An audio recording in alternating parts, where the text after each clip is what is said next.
If you're thinking about upsizing your home in the Inland Empire this year, here's a mistake I see just too many homeowners making all the time. They pick their next city based on the price alone. Yes, obviously that's important, but when that's the only thing that you're basing it on, you could end up with regret. Regret about the commute, regret about the schools, regret about just the overall lifestyle 6 months after moving in. So let's go ahead and break down here in this video what are the best cities to upgrade your home, to upsize your home based on that, based on the commute, based on the schools, based on the lifestyle, based on the new construction opportunities. This way your next move can improve your lifestyle, not just the square footage.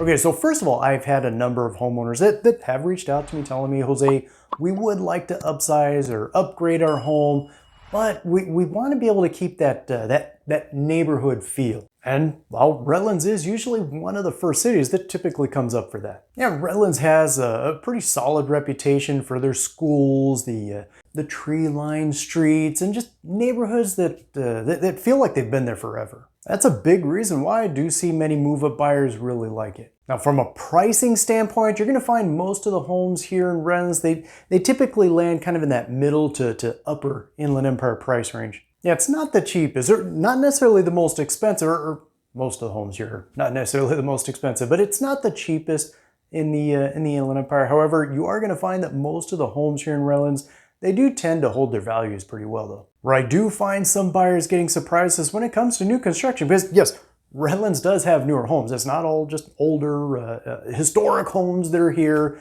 There are newer homes.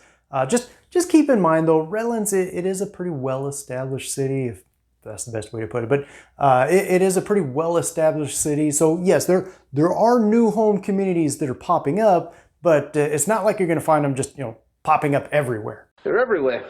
Commute-wise, I'd have to say that Redlands really can work well for those that are commuting into San Bernardino or Ontario, Riverside, maybe even parts of Orange County, thanks to just the freeways that are here. You have the 10, you have the 210 freeway right here. You even have the train station that's right here in downtown Redlands. Hey, real quick, if this is your first time here, my name's Jose and I am your SoCal Realtor. Here we help Inland Empire homeowners sell smart, buy their next home better, and move with confidence. So if you are thinking about making a move, don't hesitate to reach out. My team and I, we are here and ready to help. But enough about that. Let's go back to the rest of the video. Rancho Cucamonga is probably one of the more predictable move-up markets here in the Inland Empire. And I mean that in a good way, because I find that many buyers love Rancho Cucamonga because honestly, it checks quite a few of the boxes. I mean, strong schools, well-maintained neighborhoods, plenty of shopping, easy access to freeways with the 210 freeway and the 15 freeway. Yeah, they both literally go right through the city. From a pricing perspective, I will say Rancho Cucamonga, it does tend to be one of the higher priced cities here in the Inland Empire, especially if you're looking north of the 210 freeway. Something to keep in mind though is if you are looking at Rancho Cucamonga as a move-up opportunity for yourself, there's not as much new construction that's here as some people might think. Many of the move-up purchases here in Rancho Cucamonga tend to be resale homes. Some of them newer resale homes that were built in like the last 10, 15, 20 years. But just most of them tend to be resale homes as opposed to new construction homes. Again, there's not as much new construction here in Rancho Cucamonga. Now, don't misunderstand me. I mean, there are new homes being built here, just not as many as some people might think. The commuting for Rancho Cucamonga, that definitely can work quite well for most people.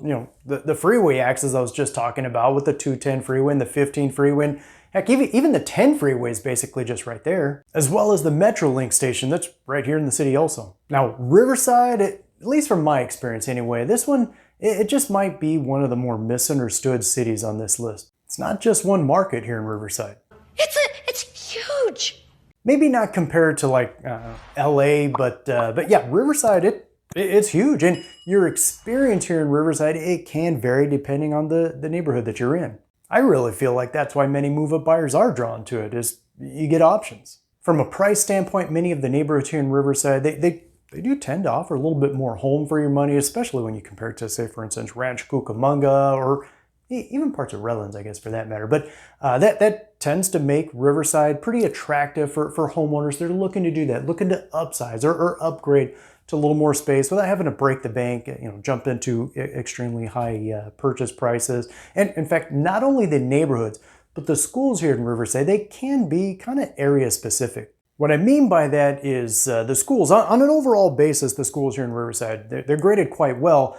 But again, Riverside is a pretty large city, so you're going to find some schools in some parts of the city on an individual basis, but you're going to find some schools in some parts of the city might be graded a little bit higher than others. Now, there are new construction homes here in Riverside. It's just that they tend to be kind of scattered around the city. In other words, you're not going to find this one big hub of new build communities that are popping up. No, you're going to find pockets of new developments that are mixed throughout the city, but honestly, it's kind of nice because it gives you as a buyer more flexibility. As for the commute for Riverside, this might be the biggest thing that buyers underestimate because, yes, you have easy freeway access. I mean, you have the 91 freeway and the 60 freeway that literally go right through the city, so you have easy freeway access. You have the Metrolink station that's right here in Riverside. However, those freeways, they can feel a little rough during rush hour traffic. Quick request from you, if there's a city that we did not mention in this video that you're thinking, hey Jose, how come you didn't mention it, right? If there is a city that you think should have been mentioned, do me a favor, let us know in the comments below. Eastvale is a city that's quietly becoming one of the more go-to cities for a lot of move-up buyers. They're looking for newer homes, strong schools, without having to, again, jump into that luxury price point to do that. In fact, speaking of pricing, you're going to find that much of Eastvale tends to be a little bit below the Rancho Cucamonga average price point. However, it is still a little bit above some of the surrounding city price points, which actually kind of makes it a sweet spot for many move-up buyers that are looking to upgrade from a smaller or older home. The biggest trade-off for Eastvale just might be the commute. Because listen, if you have to go west to get to work, meaning you have to go toward LA or the OC or whatever, the traffic on the 91 freeway, the 60 freeway, or even the 10 freeway, as I just said when we were talking about Riverside, it can be real. Definitely something that buyers really should consider before committing. From what I'm seeing, Menifee has to be one of the fastest growing move-up destinations here in the Inland Empire, especially for buyers that are coming from tighter or higher priced markets. The big draw here for Menifee, it has to be pricing and space. I mean, you can typically get a larger, newer home here in Menifee for less than you're going to spend in quite a few other Inland Empire cities.